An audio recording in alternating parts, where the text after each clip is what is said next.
All right, guys, we're back for another episode this week of Brushing Them Back with Colby White. I'm William, your co-host. Of course, Colby's still out chasing that dream, doing some rehab assignments, and before you know it, that guy's going to be pitching in the MLB. So be looking out for that.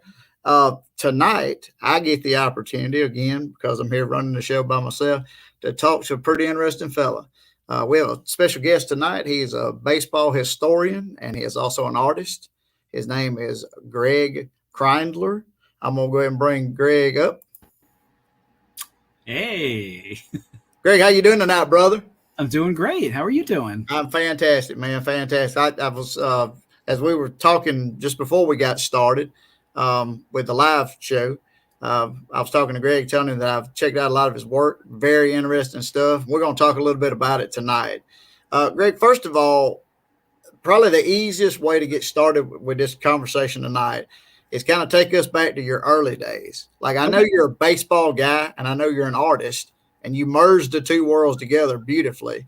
But like, let's talk early life and early influences. Like, where did it all start? Were you like an athlete with artistic ability? Were you had no athletic ability, but you loved the game and you wanted to depict it? You wanted to give your rendition of it. How did that work?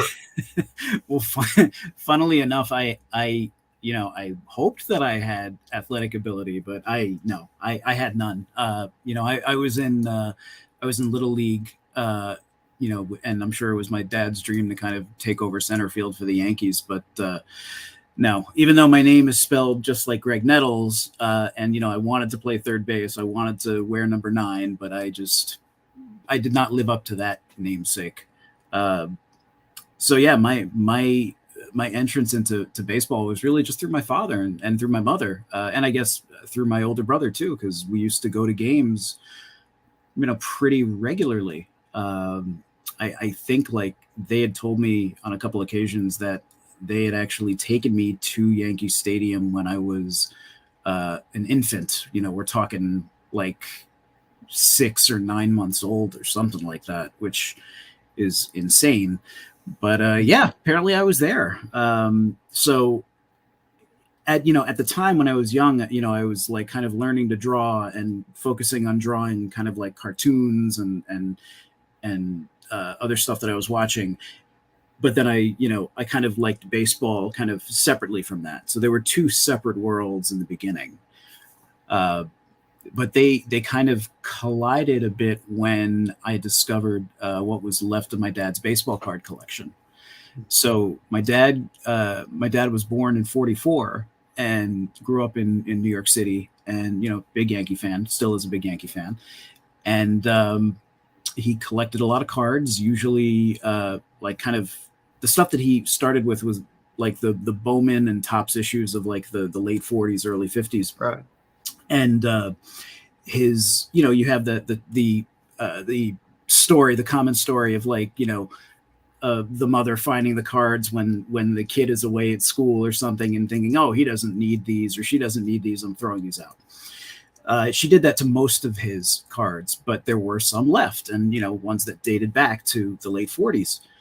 And the cards back then, for those who don't know, for the most part, they were illustrated. They weren't actually, just photography.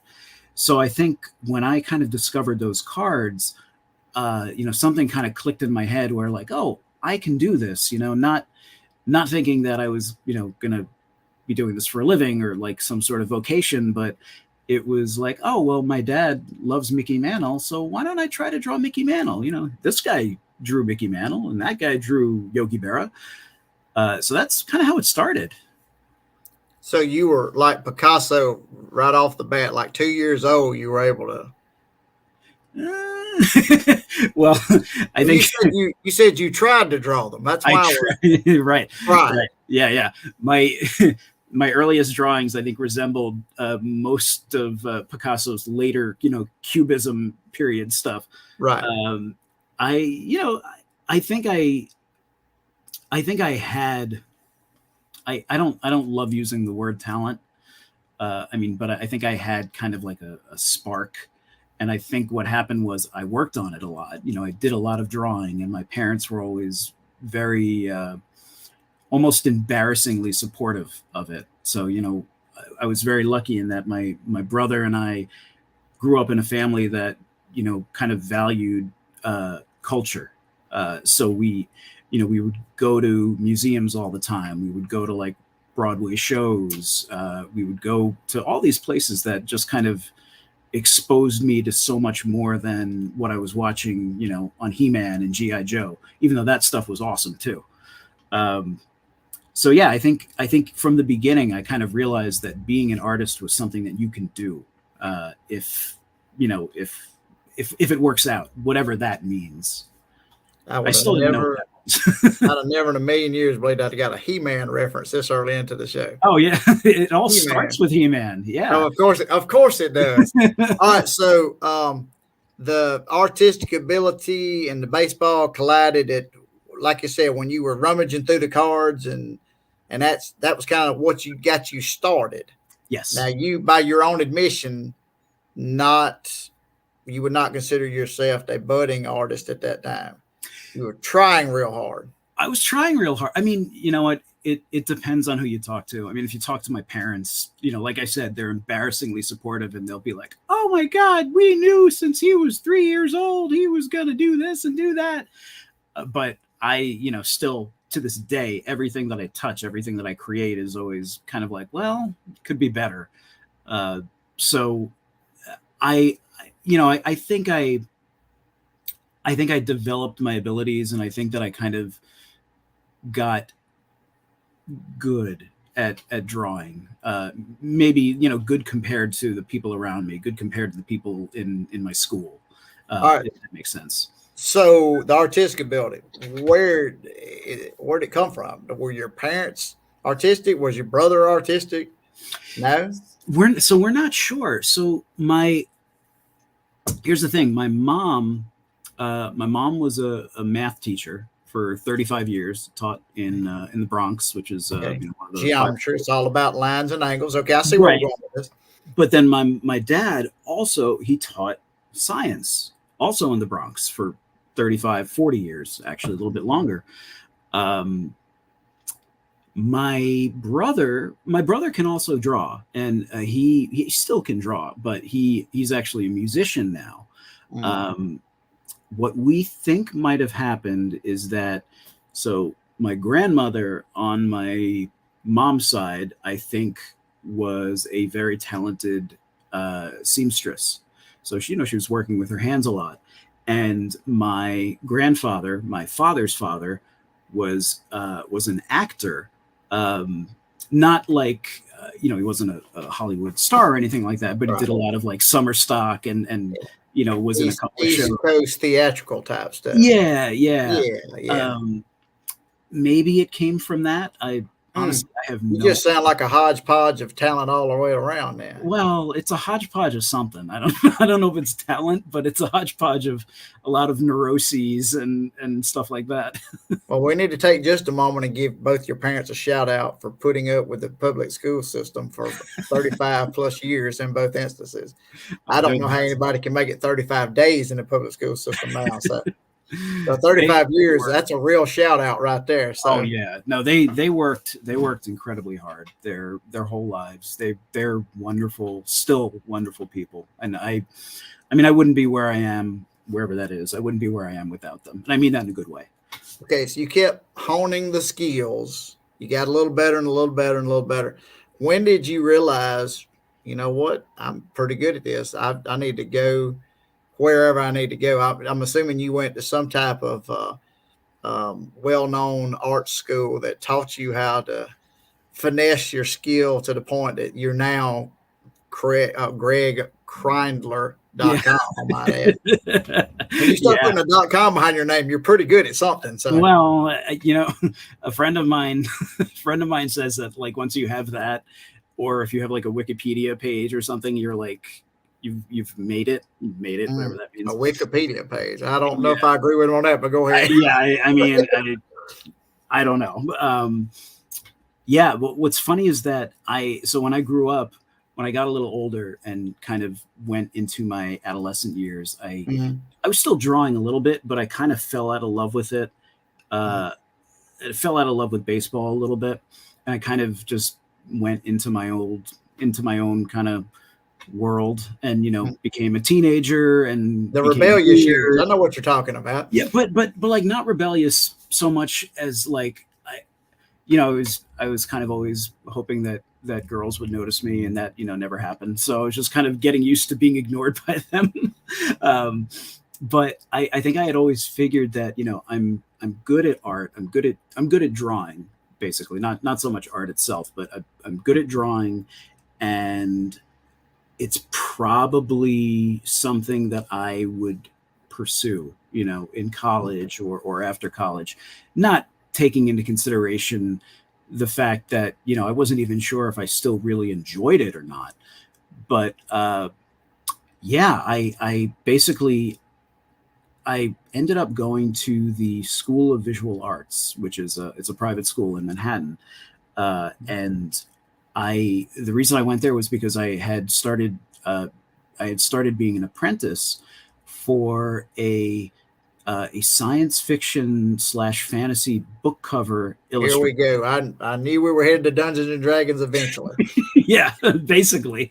I mean, I had always kind of been into that stuff, not necessarily playing D&D or Right. even reading a Dungeons lot and of that stuff. Dragons, Diablo. Right. At this point, you were probably thinking even maybe game designer at this point. Huh? I mean, it's like it was an option, Right. even though I didn't know anything about it. But I was like, ooh, I could do that.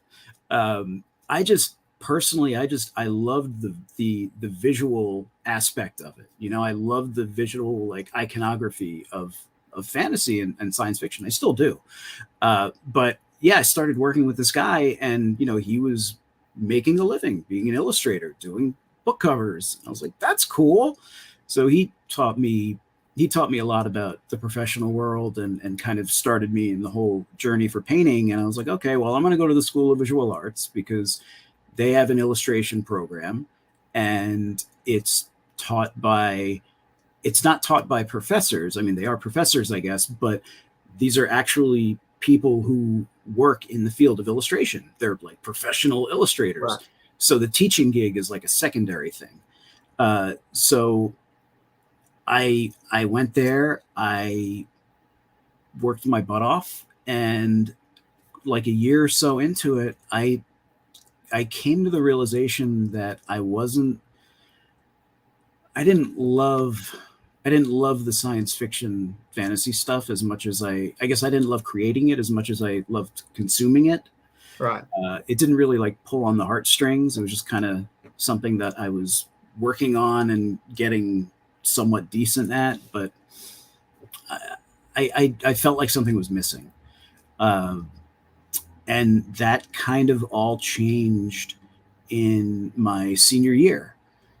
Because in my senior year, I mean, I had kind of like this crazy meltdown where I was like, I don't know what I'm going to do with myself, because I don't want to do this kind of illustration. I don't know what kind of art I want to do. I don't know. But I stuck it out. It's my last year.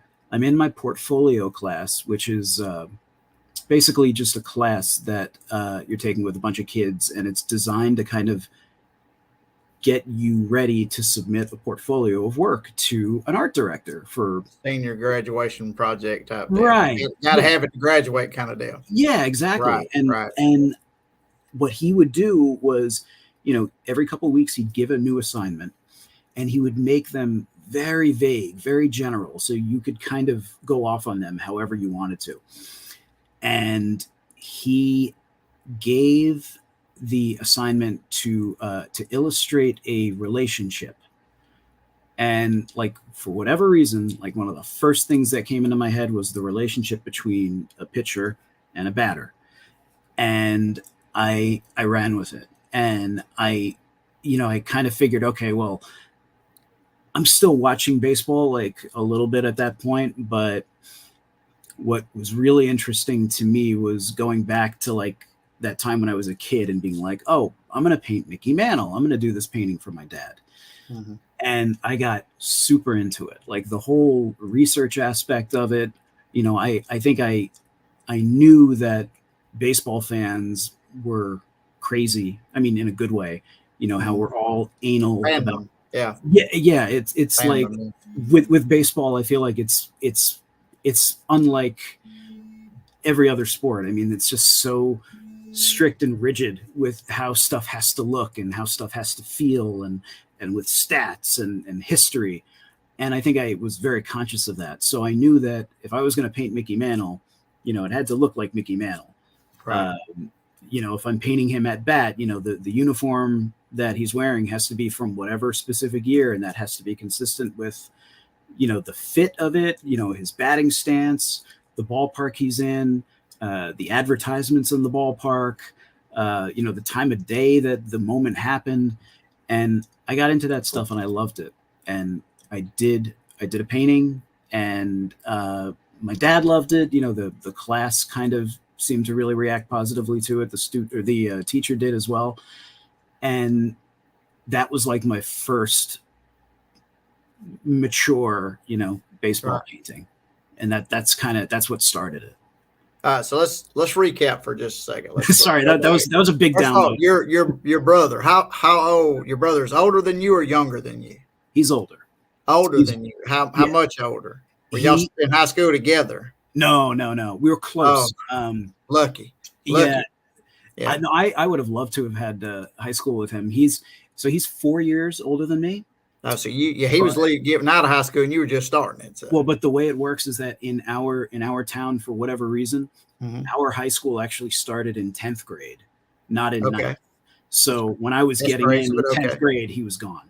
So. Okay. So, all right. So you let me see if I'm caught up, if I'm up to speed with you. All right. So you tapped out your athletic ability somewhere between T-ball and Little League, somewhere in like the 7-8 year range. You realized I'm not Mickey Mantle. Might have even been before then. So when you were getting into your teenage years, you knew athletics might not be the route to get the ladies. Then you had a brother. That was older than you and much cooler than you, and he was a musician of all things. So you knew music wasn't going to be your route. You couldn't just take a guitar and go to like the beach with a fire and woo the ladies. I understand that. Not at that age. You know what? I'm going to do this drawing thing. I'm pretty good at it, and this is going to be my avenue to get the ladies. That turned out well for you, correct? Well, I mean, I'm happily married and I have children. There you go. So I guess it worked. You found one that enjoyed it for sure. So right. So we were talking about this. You went to college. You had that same moment a lot of college kids have. You got 250 credits for college. You have no earthly idea what you're going to do when you get out. You got to get you realize, oh my God, in 6 months I got to get a real job. Right. And it hit you in the head like a hammer. And then you decided, well, I don't know, was it a fluke moment? This project that just happened to be dropped into your lap? Well, what's funny is that I'm very lucky in that because I had that apprenticeship with that guy kind of at the end of high school. I knew that I guess I knew that you have kind of like a security blanket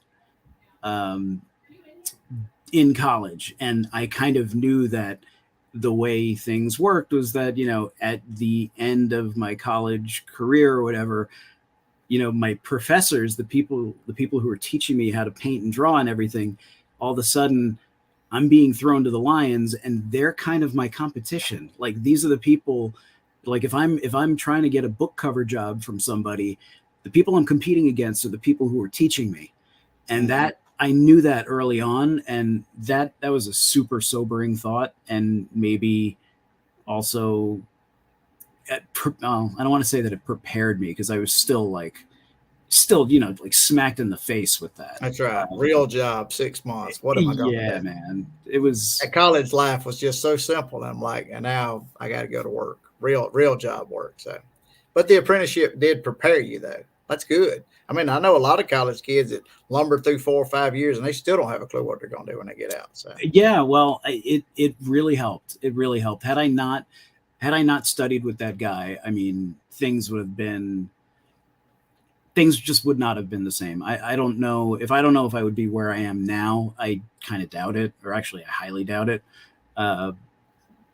But yeah, I learned just so much from being with him and just seeing how he did things. It was I mean, it's the best education that I could have asked for. Well, different artists have different styles. I mean, did you mimic his style, or did you realize during that apprenticeship you were kind of creating your own style?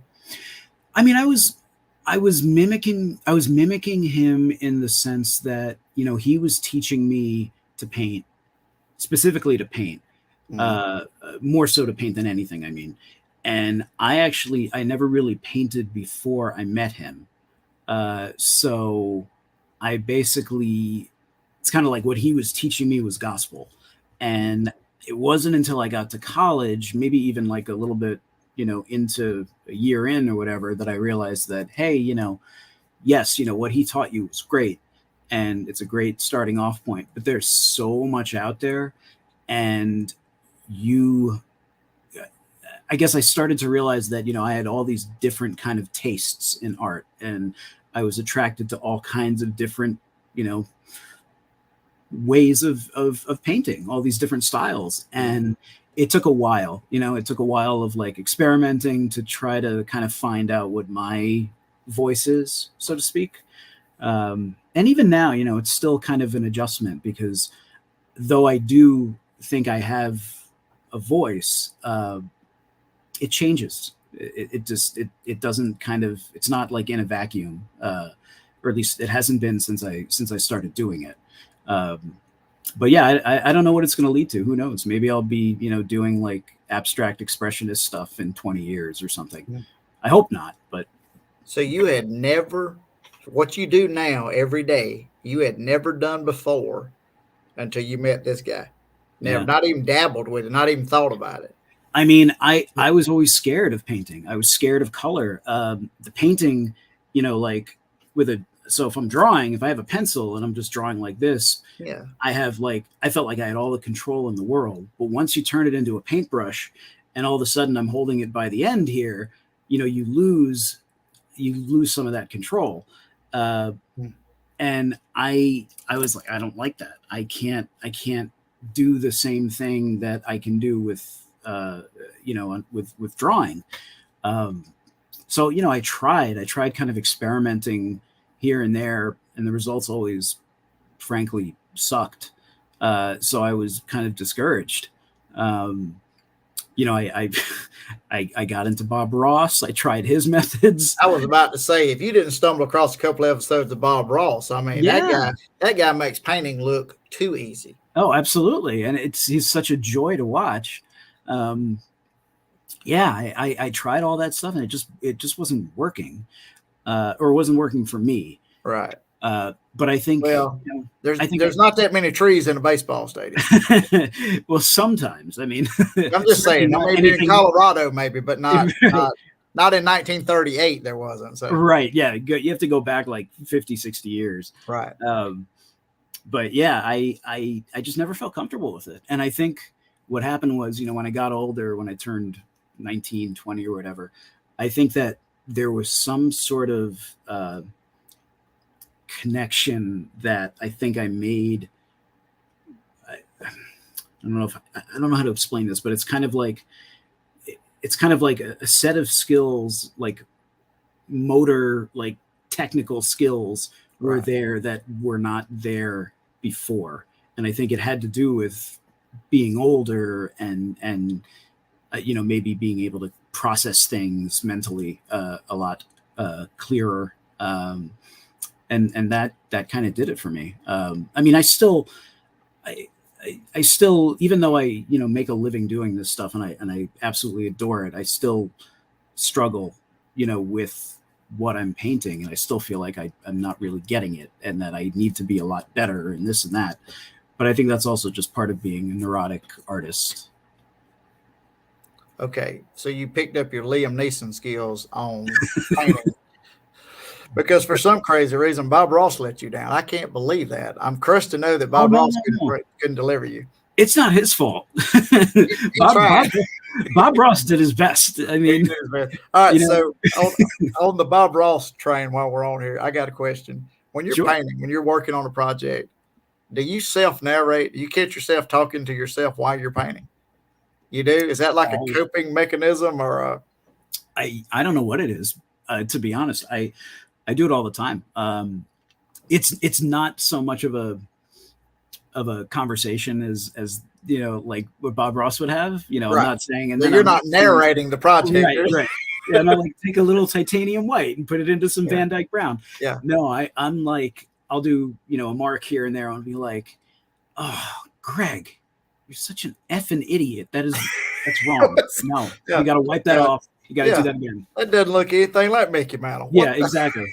Yeah. Oh, way to go, Greg. Way to waste another hour. Yeah. Yep. Yeah. Good Yeah. job. Look at all that paint I just wasted. Just wasted it. Yep. Yeah. I understand. That's okay though, because Bob Ross would tell you there are no mistakes in painting. Happy accidents. Is that the phrase that he used? I don't know. I could be having the worst day and watch him, and I feel fantastic after it's over. So, he's all right. So let's back up just a second. Okay, the watershed moment, the aha moment that you had when you knew you were going to be doing this, that goes back to that senior project where you did the painting, and you're like, this is it. I've looked and looked and looked, and now I'm seeking it, and now I have found it. I mean, I don't think that was an aha moment. That was the first one. Okay. There were others. Okay. I mean, I still had a long way to go in terms of developing my skills and technique and all that stuff, and I still do. But I graduated, and I moved back in with my parents, which was awesome of them, and probably awesome for them, because I'm a delight. But they continued to be very supportive, and I ended up working some odd jobs here and there, and I did a couple of illustration jobs. Only like one or two of them were actually baseball related. But I did some jobs. I made a little bit of money, but it wasn't enough to sustain anything. So, a couple years into it, I'm thinking, all right, I gotta, I don't know if this is going to happen. I got to do something. And I decided, all right, well, parents are teachers. Maybe I can go back to school and get my master's in art education, and maybe I'll try being an art teacher. See how that fits. And I went back. I went to Lehman College, which was in the Bronx, and I got certified to teach, and I enjoyed it. It was fun. I mean, I was still painting when I could, and still painting mainly baseball stuff. But it's like I had just about gotten certified. Like I took whatever exams I needed to take. I did my student teaching. I was ready to kind of put my thing together and start submitting resumes. And then something crazy happened. An article about my artwork was published in the New York Times. This is in 2007. Mr. New York Times, I hear you. And it was the Sunday section, the Sunday art section of the New York Times, which is like, I mean, if you're like an artist, that it doesn't really get any better than that. I had no business being there. Like, there were millions of people who deserved to be there more than I did.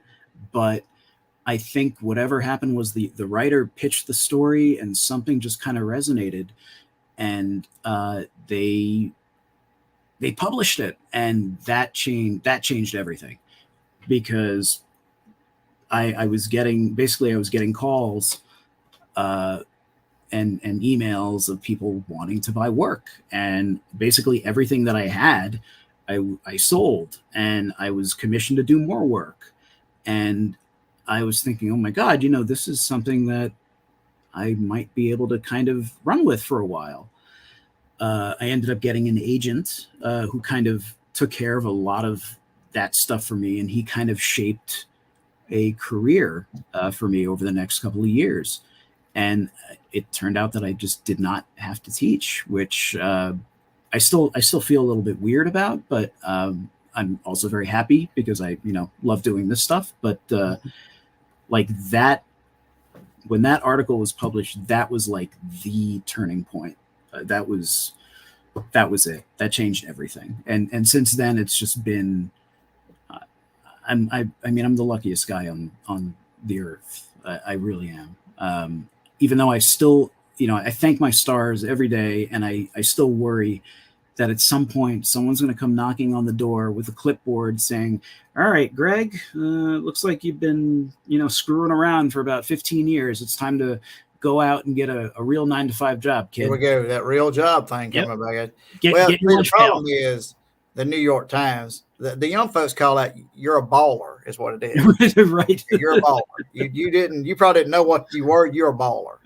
I didn't feel like it. That kind of leads in it because I was curious about like where your art generates from. Like, is it something that you like conceptualize in a dream and you go, you know what, I'm going to work on Yankee Stadium from 1945 or whatever, Right. or was it generated through commission work from people, historical preservation, that type of stuff? I was curious where the majority of it came from, and you just told me you had more work than you know what to do with. So yeah, I did, which was great. But at the same time, you were talking earlier about I think this was before we started. You were talking about that I was painting a lot of players or teams or whatever that you'd never heard of, and a lot of that comes from me because I've also, as much as I love painting Babe Ruth and I love painting Lou Gehrig and all of like the top tier Hall of Fame stars or whatnot, I've just always felt that baseball is such a large tapestry that just has so many different facets of it. And I feel like, the lesser known players, even, lesser Hall of Famers or people who didn't even make it to the bigs, people who were in, other leagues, whether it be the Negro leagues, the Latin American leagues, the All-American Girls Professional Baseball League, like they're all a part of that tapestry. And it became very important for me to paint those men and women also. Even when I didn't have people like kind of knocking down my door asking for paintings of those men and women, right. It was still very important for me to do that. And it still is. Right. So like that stuff kind of came more so from within. Curiosity question. We didn't discuss this earlier, so I'm literally coming out of left field. Is have you ever been contacted to be like a consultant on a sports movie because of your, how they do all the boards, the visual boards and all that kind of stuff. Have you ever been contacted to be part of that process on any movie? Not on any. Well, you mentioned the all girls, the baseball league or whatever. That kind of, I said, you know what? He might have worked on a league of their own. I didn't check your IMDb page. I mean, you said you had a Wikipedia page and you were a .com. So I don't think I have an IMDb page. I actually have a good friend who did work not on the show itself, but was a consultant for the recent League of Their Own show. My buddy Anika, who she does amazing work, but I've helped a lot with certain kind of like productions and documentaries, whether it's kind of like adding, some work to the documentary or show, or being, like a very, I don't want to even say consultant because it's just like a vague thing. Like they'd kind of email me out of the blue and be like, "Hey, is this so-and-so field?" And I say, "Yeah, that's so-and-so field from this particular year, blah, blah, blah." right. It hasn't really gone anything past that, at least on like the consulting side. But yeah, there've been a couple documentaries that have used my work, which is also really awesome. Well, you have a pretty extensive knowledge of the sport of baseball. You have to, because some of the stuff that you present, some of your art projects are like, I'm like, what is this, like Hoboken, New York? What is this? Hoboken, New Jersey. I guess it'd be Hoboken, New Jersey. Is this like Richard Pryor pitching on the mound, against the Yankees, that kind of stuff. I mean, I went through your website. You've got fields that haven't existed in 50 or 60 years. Yeah. And it's like you're sitting in the stands. Well, so that's what I was wondering. Awesome. I mean, how intense is your preparation project? I mean, your process when you get ready to do a project like that? Oh man, it's intense. I mean, I like to research. I mean, I love reading about this stuff, and I really do try to kind of get into the weeds, where I'm looking through newspapers. I used to do the whole microfilm thing, though I think that's kind of become a thing of the past because of the internet. Man, But you just dated yourself with microfiche. I Holy know, crap. I know. Um, but yeah, I mean, I used to do that stuff all the time. Just looking for, like, there would be sometimes, let's say during like an opening day or something, like a new ballpark or like a newly renovated ballpark. Sometimes you would have sports writers who were going to that first game and they're being like, oh, well, the field was in immaculate condition and, the stands were painted red. And I'd be like, this is just like a little throwaway line that they had. They're just kind of Right. describing the scene. But that's when I'm like, well, I have a firsthand eye account, saying that this particular, grandstand or whatever was red. So I know that I'm being historically accurate. And I try to do that with all the stuff I do. Granted, so much of it comes from the era of, black and white photography. So Right. it's hard to be 100% sure. Because if you're All the not reading a newspaper account of it or catching an actual audio of like the PA guy, for example, Well, it, I mean, sometimes I do. I mean, sometimes, a lot of times, definitely, I'll read the newspaper accounts, but um, there's only so much information you can get. There's also, like, there have been other things that have been very helpful. Like there was a series on HBO that I think first started in the early '90s called "When It Was a Game," yes, and amazing series also. absolutely amazing. Yeah, it's like literally like one of my reasons for doing what I do and enjoying it was just how they kind of packaged everything. But for those who don't know, it's this wonderful series that kind of tells the history of baseball from the Depression eras into, well, at the end of the '60s, and it's all of the footage that's used. It's home movie footage from the players. The majority of it is in color, like real, actual color.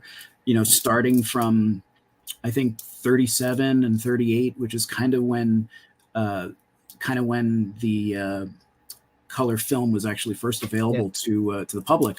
Uh, and so it's like, they have this great footage of Wrigley Field, from the 1938 World Series against, the Cubs against the Yankees, shot by Tony Piet. And I'm like looking at this, I'm like, oh my God, this is Lou Gehrig in color. This is Gabby Hartnett in color. This is Joe McCarthy. This is Bill Dickey. It's like it's not a Ted Turnerized version of it. Like Right. this was what it really was. It's not technical. It's not the president in Technicolor. Exactly. Right. And that's intoxicating. That thing was intoxicating to me. So there was a lot of information that I could find in those videos, and I thankfully became kind of friendly with the people who put those films together. And they've always been very generous with their archives. But I literally, I swear to you, I like once a month I'll text one of them and be like, "This is just your monthly reminder that When It Was a Game absolutely changed my life." So you did something good. It is amazing. It is as a baseball. I've been a huge baseball fan my whole life, and that was one of the absolute best. That's why I also asked about the movies that they made. Were you a part of any of those? Um, what about like everything you do is a time capsule? I mean, that's it. Literally is. Every project you do is a time capsule. Because if Thank you. it weren't for you, that would be lost forever. Like there will be a generation that comes that has no idea who Mickey Mantle or Joe DiMaggio is. They won't know who Ernie Banks was. They won't even know who Tony Gwynn is. That's There'll unfair. be a generation to come that nobody that they won't. And Tony Gwynn is my favorite player of all time. That's And as unfair. long as I'm alive, everybody's gonna know about Tony Gwynn because I tell everybody. But I'm just saying there'll be a generation soon that they won't even know who Tony Gwynn is. So everything you do you feel the pressure of knowing that every project you work on is a time capsule, a historical preservation of the greatest game ever created? I mean, there's pressure. It's not so much pressure of that. It's pressure that I kind of put on myself, just to kind of make sure everything is right. But the hope, the hope is that when people see the work, that it kind of sparks curiosity, and at the same time, showing that, that there was a line that the writer used in the New York Times piece that I actually really still like, something about, a painter who knows that Babe Ruth didn't hit home runs in black and white, and showing these people that Babe Ruth was a real person, Yeah. like Mike King Kelly in the 19th century was a real person. He lived and breathed the same air that we do, which is crazy. And like when you're a little kid, you see black and white stuff, you're like, why was the world not in color yet? Yeah. So yeah, I mean, I'm privileged in that I guess there's some people who seem to really like what I do, and it really vibes with them, and hopefully that audience grows, and maybe I can kind of change that narrative a little bit, and make people remember that life wasn't in black and white. I got a few curiosity questions now about Sure. some of the stuff you've done. What is the from a time standpoint, like what is the oldest player? Not really the oldest player, but how far did you go back? Like the one project you got that goes back probably middle 1800s, I'd say. How far back do you know who that is? Yes. I know you've done so many. Yes. Yeah. Who is the oldest representation of a baseball player that you've ever done? Well, the current winner, can I call him current? He's very fast. Right. The current past winner. Matter of fact, his grandchild might not even be still alive. Yeah, I don't think they would be. Yeah. It's a guy named Bill Craver. Bill Craver played for the Troy Haymakers. Actually, it was before they were the Troy Haymakers. They were the Unions, I believe. I might be wrong on that. But the image that I worked from was from 1866, and it's just a portrait of him. And it freaks me out every time I post it or look about it or think about it. It freaks me out that I'm doing a portrait of this guy. The photograph that I'm working from, this was taken literally a year after the Civil War ended. And insane. That is absolutely insane. All right. So on the flip side, what is the most recent player or field or whatever that project you've had? Most recent, I did a painting. I finished a painting last year of Tim Anderson's Field of Dreams home run against the Yankees. And that was, what was that, August of 2022, I think. So that's I think that's the most recent. Yeah, Tim Anderson. It's a Mississippi guy. Oh, is he? He played college in Mississippi. Oh, cool. Yeah, that's what I'm saying. The state of Mississippi has a ridiculous heritage of baseball players. It really does. We had the Dean boys. Izzy right. Dean and Izzy and Paul. But he had a nickname too, but everybody knows him by Dean. They were from Wiggins, Mississippi, which is not far from where I live. So cool. Yeah, they were from here. The Gas House. I've always been a Gas House gang guy. Oh yeah. I watched a documentary on them one time, and it was like, they were rambunctious, but I loved them even more after that. So yeah, I'm a big Cubs fan though, so that's what I'm saying. It was hard. It was hard to do it. I couldn't root for the Cardinals in anything. I couldn't. I don't care how good they were back then. I couldn't root for them. Yeah, no, not as a That's like if you're a Yankees fan, you can't root for the Mets. It's against the law. Well, it might even be more so Yankees Red Sox. Yeah. Well, that's a divisional deal. I'm talking about inside the state. Oh yeah. There are Mets fans and there are Yankees fans, and you can't be both. Oh, well, we're just going to root for the state of New York. Well, that's stupid. That's the dumbest thing I've ever heard. Pick That's a like side. when it well, for example, I'll give you an example here. When it gets to college football season, we have Mississippi State University and we have University of Mississippi, which is referred to as Ole Miss. Right. Well, states out of the running. We're going to root for Ole Miss the rest of the year because we want to see them do well. That is absolute. You should have your tongue cut out for even saying such a thing.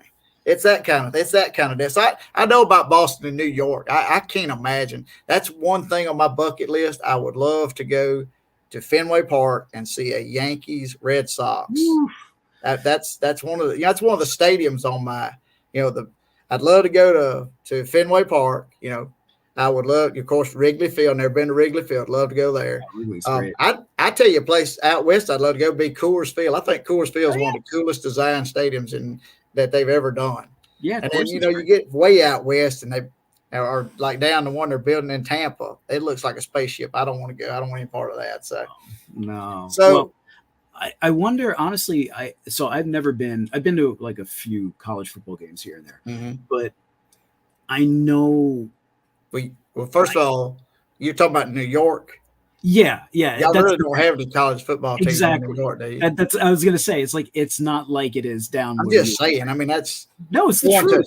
It's like going to an Ivy League game. I mean, it's a lot of smart kids, but I mean, they're no, you're 100% right. That's the thing. I was going to say it's not like if you ever want to go see college football, you got to come south to see it. Yeah, exactly. It's usually brothers and cousins versus each other. I mean, these kids are better than that. You got kids that have played against each other in high school that play all against each other all the way through college. So yeah, that's just how it is. That to me, like that's the real deal. Like I in my head, those rivalries are probably the most intense in sports.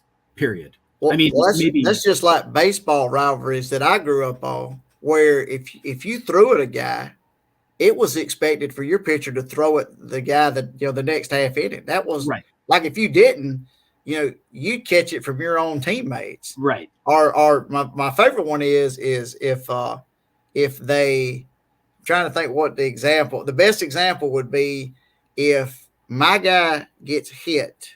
Oh, it used to be, especially in the 70s, if my guy gets hit and he doesn't at least walk halfway to the pitcher's mound to show him what's about to happen, I've lost all respect for the guy. Right. Now, if they even look at the guy, they get ejected. Yeah, they get ejected. We don't want to get started on how baseball is being ruined by Manfred. I hear enough of that on Twitter. I don't want to. Matter of fact, you haven't done a portrait, a rendition of Manfred, have you? No, I have not. Okay. I just checking, because if you don't put the horns in it, you did not do a full depiction of it. Because he is the devil. I actually would not mind painting some commissioners, but I have no desire to paint him. No offense, Rob, if you're watching. Yeah, Manfred, if you're checking this out, I do not back off what I just said. Yeah, no offense. I just, there are other people I'd rather paint.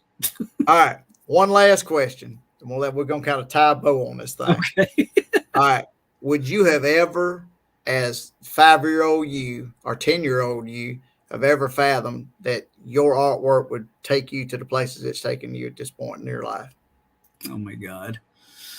That's a good question. That's a fantastic question. That's why I ask it. Wow. Well, you said you've kind of divulged that you had like inklings that you could be really good at it throughout your life, but they were, it's like being young and naive, I don't know. I don't know how young Greg would react. I think that unlike the one man, he'd be like, yeah, see, I told you, you'd just be doing art. Yeah. And on the other hand, be like, wow, that's amazing. I don't know. That's a really great question. Yeah. Now you can say chicks dig the paintbrush. Well, at least one did. So, well, that's all you really need in this world. So. I was just curious, though, if you would have a chance to talk to 10-year-old you and say, hey, it's how it's going to turn out. Would 10-year-old you have believed it? I don't know. I mean, I was pretty cynical as a 10-year-old. I'm pretty cynical now. I would like to think after 10-year-old me gets over, like pooping in his pants for meeting 43-year-old me. You have a Back to the Future moment. Yeah. After I get technically what I just proposed can happen, because you can't cross in the same timeline, you'll explode or something. That's true. I don't remember exactly what Dr. Brown said, but that's something like that. So. That's right. It cancels each other out. That's right.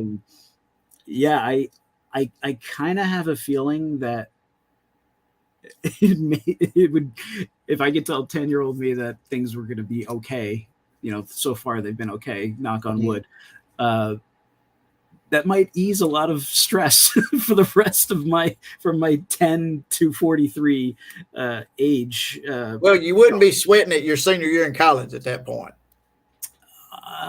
You know what? Knowing me, I'd find something to sweat about, because I'm like always looking for I'm just always waiting for the other shoe to drop or something. All right. So yeah, for all the listeners out there that have no idea who this guy is, go to his website. I'm fixing to put it up where you guys can check out his work. What about social media? I mean, does everybody need to go through your website, or do you have other social media? It's probably all tied to your website, huh? Yeah, it is. But I mean, as long as you can find me on Twitter, you can find me on Facebook, you can find me on Instagram. I'm even on TikTok, though I never use it because I'm 43. Yeah, I jumped on TikTok for a few minutes. I said, not for me. Got to get out of here. I'm like, see ya. Good luck with that, kids. I mean, I can barely put up with Twitter. I want to strangle folks, but I can't reach them. So yeah, exactly. It's like I just tell people if they ever want to see my work, as long as they can kind of spell my name, they can find me. That's right. And it's pronounced Kreindler, not Krendler. Well, friend and friend. I don't know how he came up with that. And you stole my thunder early. I was going to ask you, did your name come from Greg Nettles? And you stole it. I didn't get a chance to ask it. You just stole that from me. So yes, it did indeed. Funnily enough, my in T-ball as a third baseman, your dad said I made the perfect decision on the name, and then by 8-year-olds, when you didn't make All-Stars, it's like maybe he's painting at this point. So. Yeah, he's like he's watching me at the plate, swinging, missing pitch after pitch, not even touching the ball. Not every pitch. It's almost impossible to swing and miss every one of them, dude. But you know what though? You swing that paintbrush extremely well. Oh, well, thank you. I appreciate it. Well, there you go. See, there's always a silver lining. Right. If I can connect with that, that's right. That is correct. And trust me, you probably going to make a decent amount of money doing it. And, the chances of making the majors is less than 21,000% or something like that. So it's very true. There you go. True. That's very true. Greg, I can't thank you enough, brother. I have kept you on here forever. I know it's getting late. We did this late show because this guy is such a family man. He wanted to make sure his kids were in the bed so they wouldn't hear any of this interview. That's it's more like they needed to be in bed. All right, guys. Like I said, check out Greg at his website. It's gregkreindler.com. And if you don't know how to spell it, check out the comments. It's going to be in the comments and the show notes on this episode. Greg, thank you, brother. I appreciate your time. Thank you, William. I had a great time. Thank you for having me on. No problem, man. We'll try to have you on in the future. Have a good evening, brother. Thank you, my man. Same to you. Man. Bye-bye. All right, guys. Oh, Greg trying to jump back on here. All right, guys, we're going to wrap it up tonight. We're going to need you to tune in for us. July the 2nd is the next episode at 6 p.m., 7 p.m. Eastern, 6 p.m. Central. Our guest is going to be Mia Davidson Smith. For those of you that don't know her, she is a professional softball player. She was a collegiate All-American, two-time All-American. She is the SEC home run leader, not only in softball, but for men and women. She is the all-time SEC home run leader. Like I said, for everything, baseball and softball. So check us out. 6 p.m. Central, 7 p.m. Eastern Time next Sunday, July the 2nd. And we will see you guys next week. Y'all have a good evening and good night.